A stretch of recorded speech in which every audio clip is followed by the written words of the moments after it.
everyone, welcome to our channel. This is our podcast, Sugar, Spice, and Everything Chaos. I'm your host, Anne, and that is my co host. Berlin. This is our 10th episode, and we're continuing our series on pain, the glorification of pain, especially in women.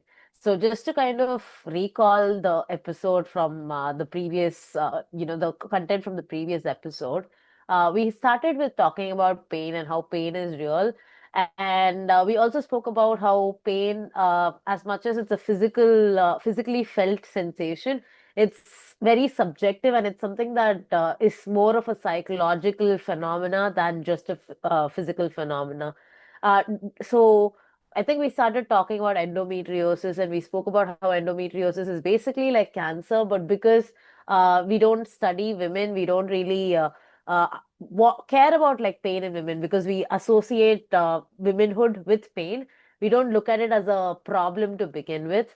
We're going to continue the conversation along those lines where we talk about how pain is so normalized and more than normalized, it's also glorified. And so, what exactly are we going to cover today when it comes to pain? Yeah, so the thing is, we started with talking about physiology in the last episode, and I think it is important to talk about social conditioning. So I think this episode is going to cover social conditioning, the social constructs, and the things around us, how it actually affects us as women, not just emotionally or psychologically, but also physiologically, how it is connected. So I think that is what we're going to cover today. Yeah. Yeah, so for those of you guys who are listening, right, just to kind of put things in context for you, to understand how much pain is normalized and how much pain is tolerated by women, right? You see that there's this concept called WW in the medical field where women are usually given this diagnosis of WW. So what this WW stands for is whining women. So what we see is women are more likely to do doctor shopping when they have symptoms, and doctors are very likely to dismiss them because women are very neurotic or histrionic, whatever. So they dismiss them. So after a point, it was kind of a joke within the medical community where they were labeled as WWs, right? So what you see is even today, women are majorly underrepresented in clinical research. And what this means is it translates into women not getting the treatment they deserve. A lot of late diagnoses, sometimes misdiagnoses, sometimes no diagnoses at all, which will eventually end up with, higher risk of morbidity and mortality. And we want to kind of emphasize how this is not fair. As women, we have to be treated as, equals, right? But then what you see is we're not really the same. So men and women, as much as we deserve equal status, we're not the same. If you look at physiology and anatomy, you see that the blood content, the proportions, the body hormones, all of these things are different for men and women, but then we don't treat it as such. And do you like have any like understanding of why this difference exists? Why is it that like at the cultural level, we're socially conditioned to believe that it's okay if we don't have data on women. You worked in the medical field as well. You worked with a very famous hospital. Did you see this sort of thing happening in your practice? Yeah, so I think that is where my personal experience of wanting to talk about it in this podcast is coming from. Is because I think since I was working with an IVF center, and many of the treatment has to be done for the women, even if the problem is with the male, because of the requirement or how the biology works, all the treatments are targeted towards women, right? So what happens is when women come to us and there's like thousands and thousands of women who come to us and they tell the doctors that they are going through a lot of pain, they're going through a lot of difficulties, discomfort, and those pains might sometimes might be not related to what they are undergoing. It might not be part of the side effects or the symptoms. So doctors do not really care about the fact that whether they have other problems. It's never about the holistic, it's never about the taking care of the woman as a whole, keeping her healthy and happy. It's just about getting the target done, which is make a baby. right? So I think that is what is very common. And at the same time, if you look at the medical research, because I've been part of a lot of research and clinical research, so one thing you'll see is, I don't know if anybody does research in our audience who are like well familiar of this. In research, we want something out of it, right? We want a result. We want to say that okay, this has worked or not worked. But what happens is, it all comes back to funding and money, right? People don't want to spend a lot of time and money on things that they are not going to get anything from. For example, remember our master's research, we had to pick something where we will get data, and it has to be helpful for us in terms of practically being helpful. So we were discouraged to take any topics which are like, might be difficult to study. So I think Mm. that is a common theme among doctors or among anybody who's doing research, is that take the thing that is much easier to deal with, so that you can do the research, get the data, get it published, get your thing cited. That's all it is. But women as a person, as a human being, we are very complex. We have a lot of hormones, we have a lot of things that are coming into our physiology. It's very mixed match. We are never like very easy to read. Even physiologically we are not easy to read, right? So it becomes too complex for people to study. So funding is a problem, timing is a problem, people do not want to do it. I think that is what I would say is been happening so far, and it's really sad actually. Right. So now we have like a problem that's at a social level where we turn a blind eye to women's research as a whole.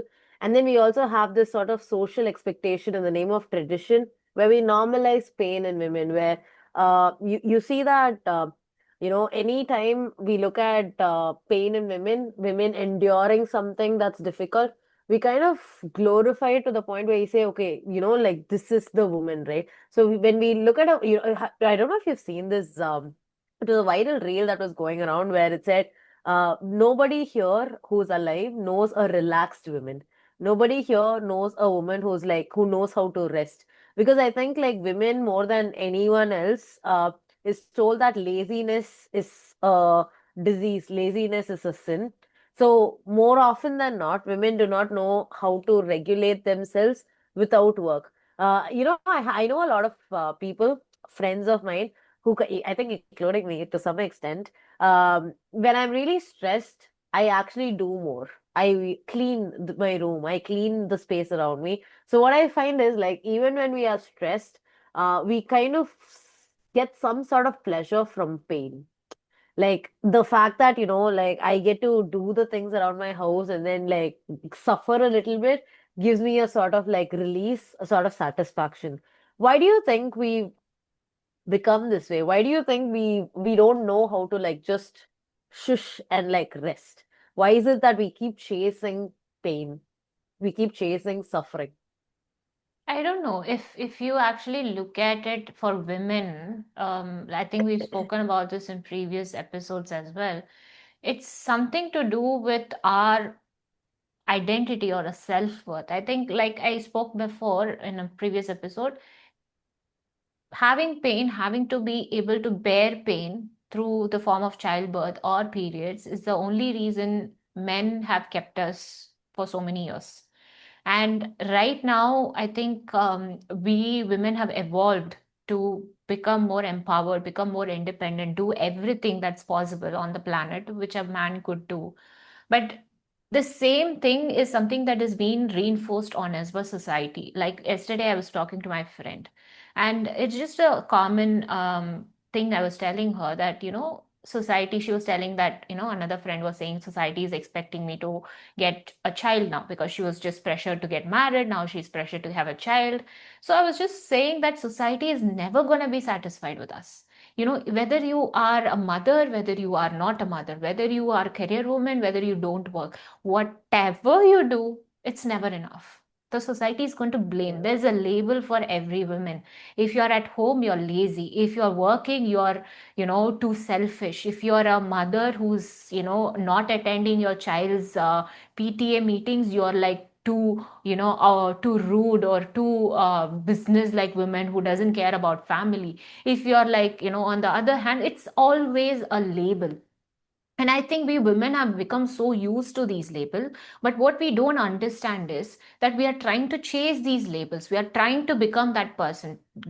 Take the pain, undergo all the pain, suffer, sacrifice. And I don't know why we associate with all of these labels so much, just because society has told us. And I want to tell you again, every one of you, even if you become the perfect thing that society is expecting you to be, they will still find fault in you. Don't you think? Yeah, exactly. So I was actually going to ask you this question. Let's, reflect on this. Um, why do you think women, like who are educated right now, the young women, we know, right? We know much more than our grandmothers did, where the self-awareness that we have is much greater, which is why I think we also feel pain more. Like if you look at our grandmothers, like they didn't have a choice, right? Like they didn't have a choice when it came to a lot of things. Grandmothers never inherited land. They inherited gold, which meant they had to like migrate to wherever the husband's family was. You see that there was a lot of restrictions with the way they could do things because if you're a single lady back in the day, it's very easy to exploit you. You again fall under the control of some other male family member, whether it's your brother or your uncle or whatever. You're never left alone. It's either your father, husband, or some other male family member. So women didn't have a choice. Women knew that, it's better to have a known devil compared to an unknown angel because you never know. Like it was kind of like a lose-lose situation that women back in the day had it.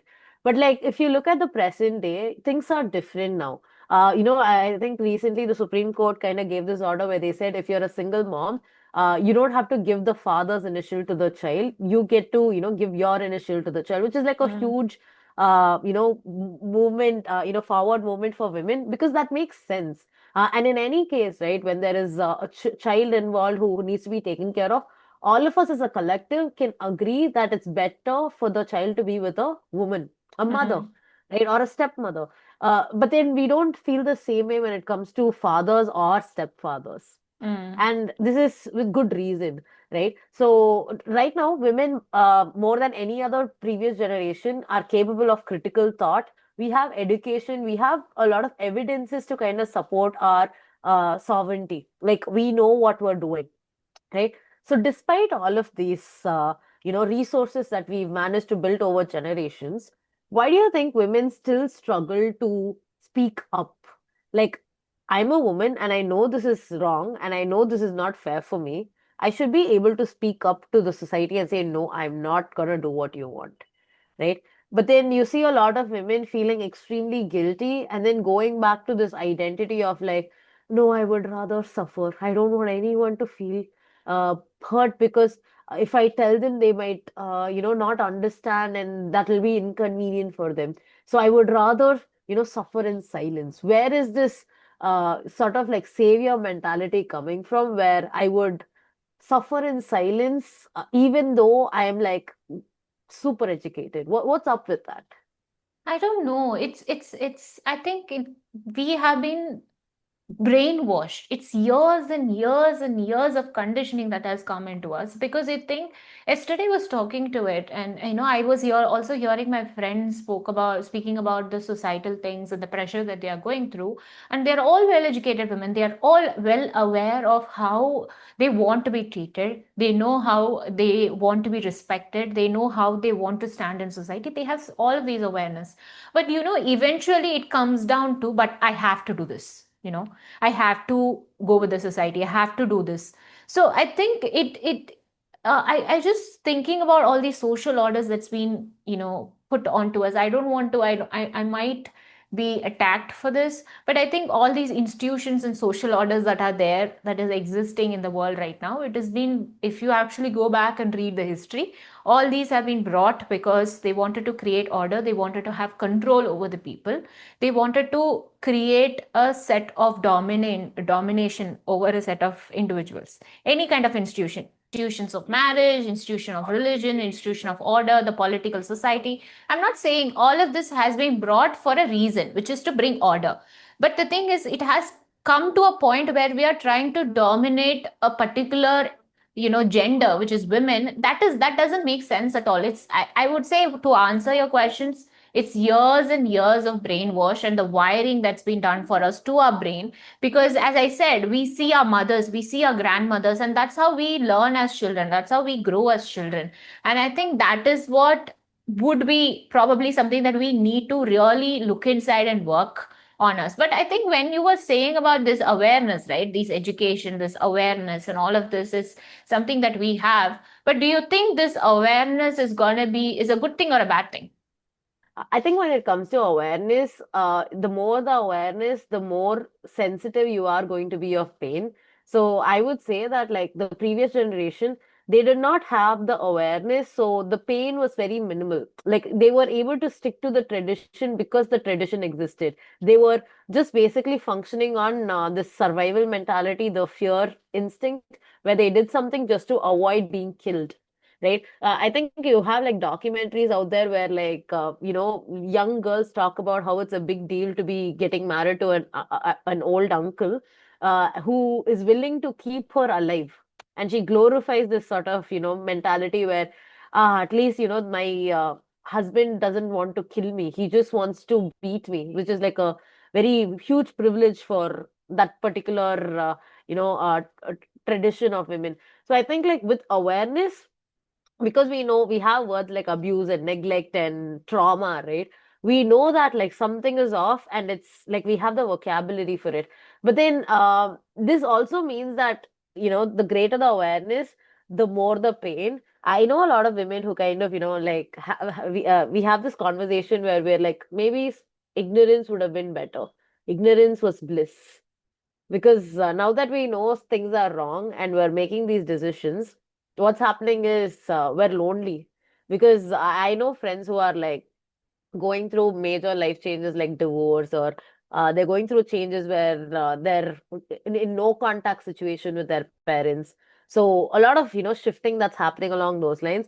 And what they say is they did not expect it to be this lonely, because they thought like because they're making such educated decisions, everyone would be understanding of their life, because they are part of like very aware educated circles.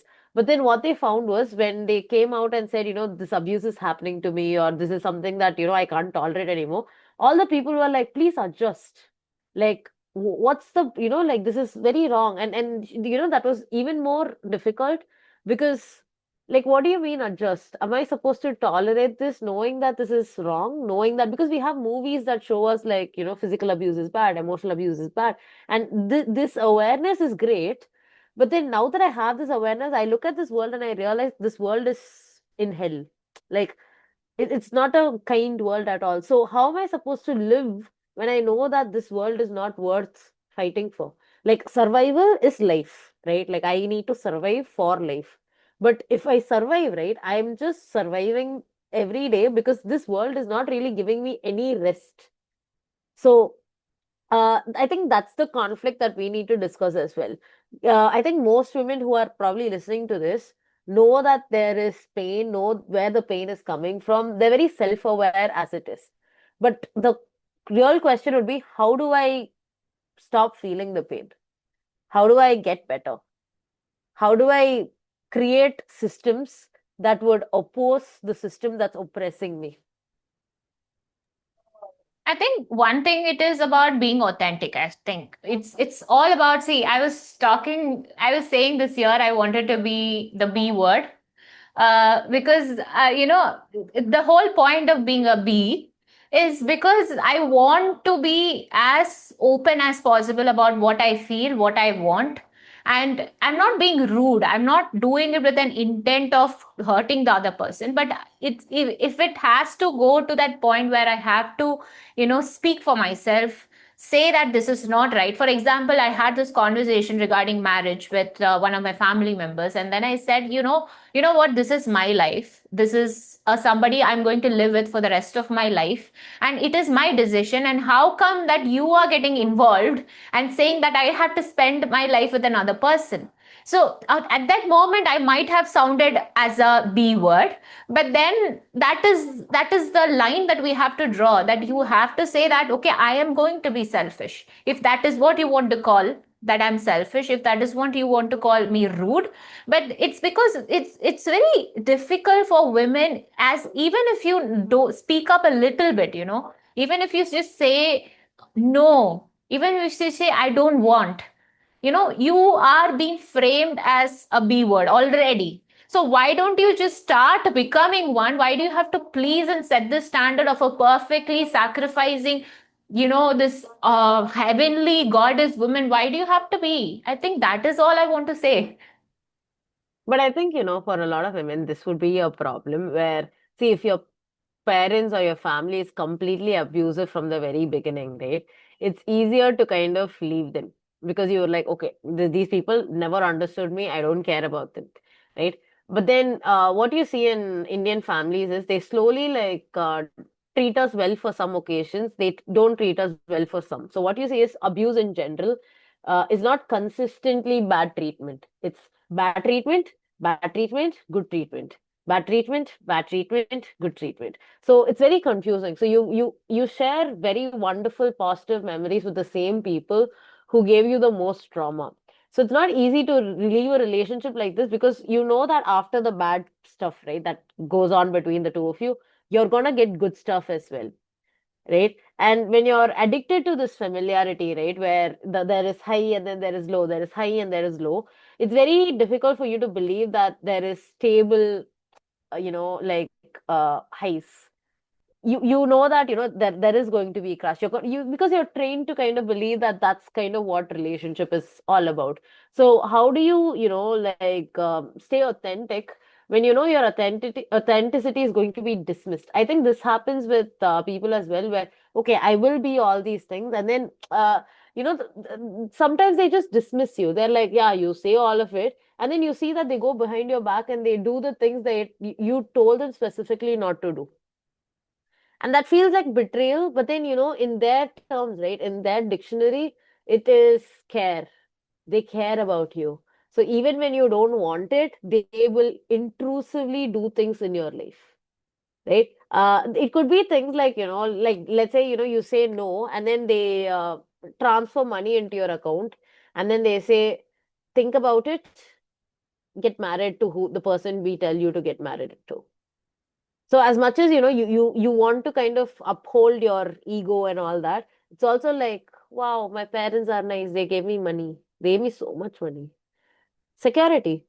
So would you choose like security, or would you choose to gamble with like some random person you don't know? Like at least here you have security. So I think these are the like real life situations that women deal with, unfortunately, right? So you become part of patriarchy, or you stand alone with no support system, right? All the women who are going to be cheering you, saying, you go, girl, right? You go be that bee, whatever. They're not going to really be there for you. But then your family is going to be there for you. They will abuse you, but they will also feed you, right? So how do you kind of jump out of the social conditioning? It's the matrix basically. When you know that support is important, social support is so important for the human brain for survival. The minute you think you're alone, I think you get closer to deaths than you would be to know that you're not alone.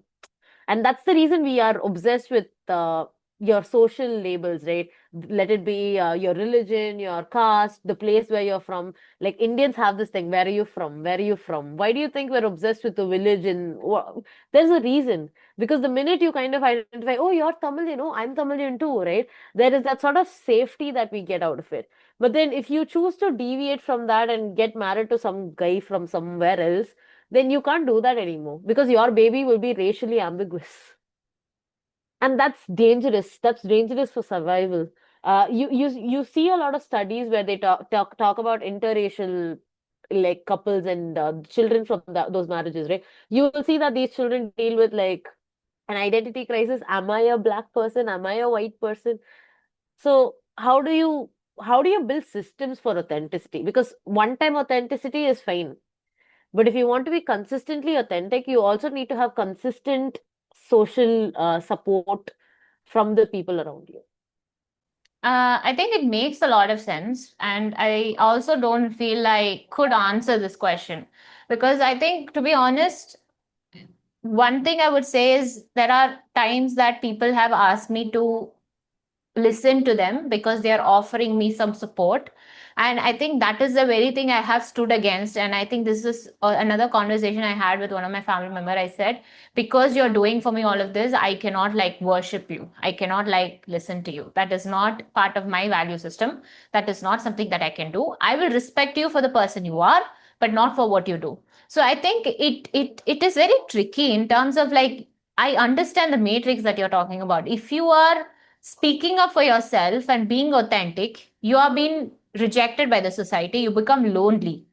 But if you are putting yourself, in that position and being okay with taking care, taking all that abuse and being quiet and having the silent suffering, then you are being abused a lot and you suffer physically and emotionally. So I think it's a very tricky place because you cannot leave both. You have to find that space where people accept you for this rude person you are, which is being selfish and being independent, being authentic. I think people have to come to accept you, but I think that comes from consistency and showing up. Okay, this is what who I am. I think one example I would say is my mother.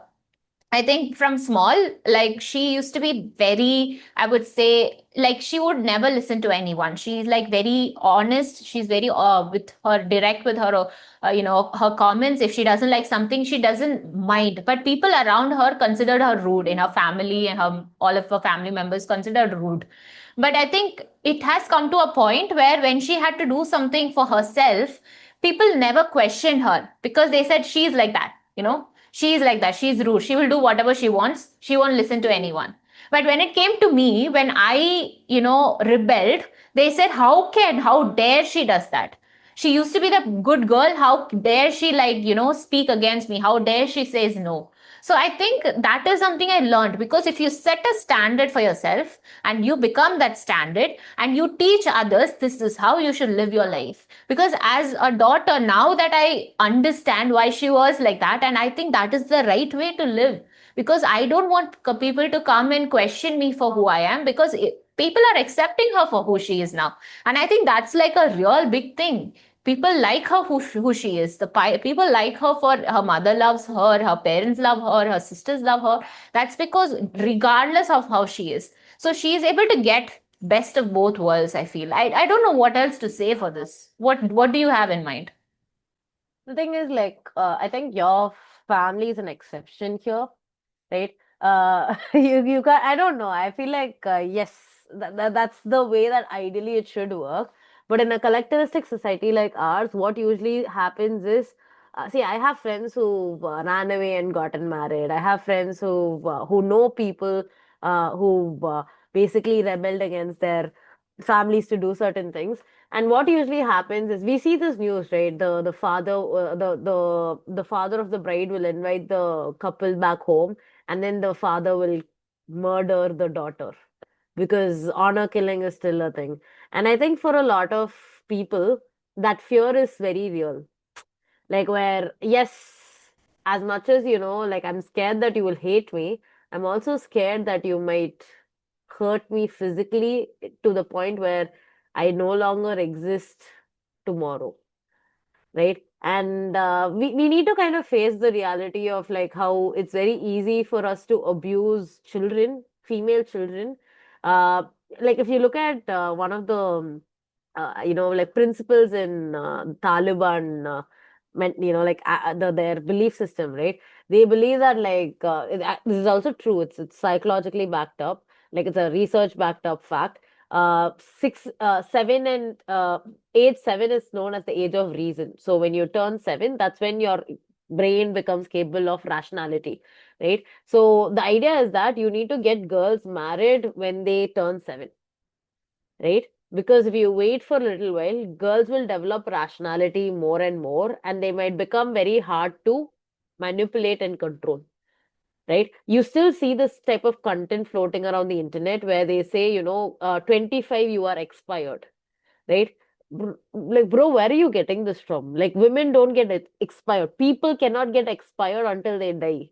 But then they've convinced us that even like in the hospitals, this is also something that unfortunately is happening. This is again, data from the US, where they say that like if you're a woman who's seeking treatment for something, they don't take you seriously because you're a WW, you're a whining woman, right? But then if you're a woman who's seeking treatment and you say, I'm trying to get pregnant, right? Then they take all your symptoms seriously because they need you to get pregnant, right? So what you see is, at the end of the day, your value as a woman comes down to your purpose in a man's life. Are you serving a man? And if you're not able to, then we don't see the point of you being alive. And that's scary. That's so scary. So how do you, what exactly, my question is, like, let's stop expecting men to support us because they don't want to support us, right? But how can we as women support each other when we're going through crisis? Like, what would you want your friends or your like this is also an unfortunate thing that happens in our socializing process, where it's very funny to say, I don't like girlfriends, I prefer guy friends because girlfriends are drama, right? But then if a girl is not willing to sit with you and listen to you, uh, there's no hope for you.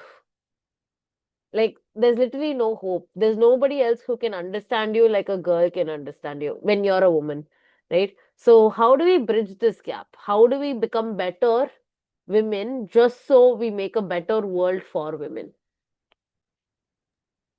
I don't know. All I could think of was the episode where you spoke about judgment, the self judgment and others' judgment. Like, we should, I think, stop judging people for other women for who they are, how they are living their life. For example, like, you know, we as women, we go through a lot of labels. And the same very women, we put labels on other women. Like, we call them, like, if they get married second time, we call them names. If they get divorced, we call them names. If they break up and have another relationship, we call them names. Like, I think it all comes down to that. Like, how cruel are you to another woman? Because I think that's the only way. As when you start normalizing a woman's action, when you start normalizing her choices, her decisions, the way she wants to live her life, and not stop judging her for being whatever she wants to be, whether to be independent or whether to be a mother, whether to stay at home, whatever she's choosing. And if you are the person to judge, I think we need to stop there, and we need to look at inside ourselves and cheer for that woman for whatever she's choosing to be. I think that's all. At the moment we can start like a movement, I feel. I agree with you, but I also don't know if we should, agree with women for everything. For instance, if a girl comes to me and says she wants to prioritize like marriage and she wants to discontinue college or school for that, right? I will probably not let her do that.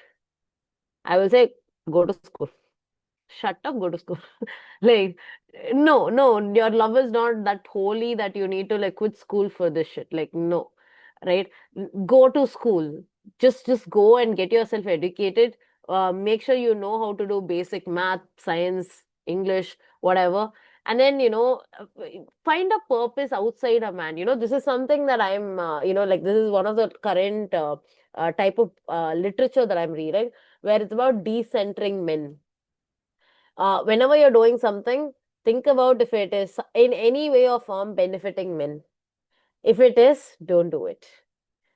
Right? So, small things like if you talk to your girlfriends, if you're gossiping about something with your girlfriends, does it benefit a man? No. Do it more. Right? Do it more. Just do it more because, like, you are going to actually connect with women who I don't know how this is going to work out in the long run, but we need to start decentering men in everything that you do. Can you think of things that, like, places where we center men, and can we, like, look at how we can decenter them? Tell me about it, bro. Tell me about it. So I think this is the same conversation I had with my friend yesterday night. So, because, in the relationships, I feel like as women, we've been told that romantic relationship is all it is. I think as when we start around 18, 19, 20, I think we kind of start to center everything on our relationship. And I feel like it's very important to have a life outside of a relationship. And I think one thing I really recently looked at Radhika's podcast, right? So it she was talking about how as a person, not just as a woman, as a person, we are all alone in this life. There's nobody's going to save you, nobody's going to come and take care of you, nobody's going to take your problems and solve it for you. Like my one of my friend is going through a very difficult time at the moment, and I think she is in a relationship. But the thing is, what when she told me, which really was very important for every woman to know, is that she's going through all of that, and she said, I know that I can maximum I can talk to him, maybe he'll console me, but that's all it is. I have to get up that day and go and solve that problem, take care of that problem, and I have to do all this by myself. It's my life and it is my responsibility. And she's not in an inch feeling, that, victimizing. No, not a single moment she said that I am made to do this. She's saying it is my life, it is my problem, and I will deal with it. I think that is what is decentering is about. It's knowing. It's not about decentering, it's about centering yourself, your values, your life, and knowing what is that is your life, and how a man in your life is just a part of it. It's just a little bit part of it. And then, there are things that you need to keep it for yourself. There are secrets, not in the sense, not in a bad way that you're hiding something from your partner that is involved about, but you need to have your little joys, you need to have your little secrets that is for yourself, you need to have your little experiences that is for yourself. I know a lot of housewives in those times used to have their me time in the form of chai, having their chai and seeing their favorite cereal and having their me time. And I think this is something that we need to have a life of our own. I think please get a life. Please have fun in your life. Please enjoy your life so much that that even if that part leaves you, because in life we don't know what happens. Even if that part leaves you, it doesn't break you down. It doesn't like bring you down, completely destroy you. Because I think I know a lot of women, including me, I think we get destroyed when that one part of this relationship leaves, we get destroyed. And I think I want you to all enjoy your life, and you might be feeling a tinge of sadness, tinge of brokenness, but that's because as long as you make them a part of it, you will just feel the tenseness, I think. What do you think? Yeah, I think I agree with you. Like, I think the pain is going to be there because, we're finally waking up and realizing the system is so messed up, right? We're finally like waking up. So obviously the awareness comes with sensitivity. So we are going to be like aware of how much unfair, things that we had to, how many unfair things we had to tolerate. So that is painful. But I think one way to process this pain is to sit with it, feel it, but at the same time, like, have your little moments of joy, like you said. Like, yeah, I am drinking my chai alone because there's nobody else who will understand what I'm going through right now. I'm having my, me time with like the shows that I watch or whatever. Like this is a thing that I see a lot happening with my girlfriends recently, which is solo dates. A lot of them, I think, including you, right? Like, just don't stay at home, go somewhere. And I think, there is a safety concern that's there for women, but then these women are like, I don't care.